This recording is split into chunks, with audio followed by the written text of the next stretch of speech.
സിനിമയിൽ റിയൽ വില്ലനായിട്ട് നിന്നിരുന്ന Rajan P Dev uncle അന്ന് അപ്പോഴും എനിക്ക് വില്ലനായിട്ട് തന്നെ അവിടെ ഉണ്ടാകും. ജോണി വാക്കർ എന്ന് പറഞ്ഞൊരു സിനിമയിൽ ഞാൻ അഭിനയിക്കാനായിട്ട് ഇവിടെ നിന്ന് ചെന്നു.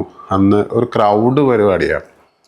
അന്ന് ഇതുപോലെ ജൂനിയർ ആർട്ടിസ്റ്റ് എന്നൊന്നും പറയത്തില്ല. ഇന്നാണ് ഒരു ജൂനിയർ ആർട്ടിസ്റ്റ് എന്നുള്ളൊരു പരിപാടികളിലോട്ടൊക്കെ എത്തിയിട്ട് അധികം വർഷമായിട്ടുണ്ടാവില്ല. അന്ന് അഭിനയിക്കാനായിട്ട് ഒരുപാട് ആൾക്കാർ സ്ഥലങ്ങളിൽ നിന്ന് വരും.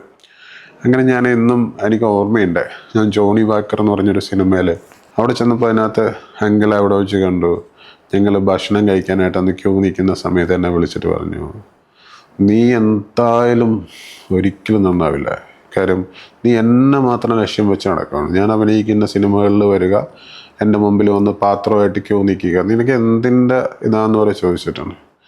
പക്ഷെ അങ്കിള് ആ ഒരു എന്ന് വെച്ചാൽ അങ്കിളിന് എന്നെ എങ്ങനെയെങ്കിലും ബിസിനസ്സിൽ എത്തിക്കുക എന്നുള്ള ലക്ഷ്യത്തിൽ തന്നെയാണ് കേട്ടോ അന്ന് ഞാൻ എഴുതിയത്.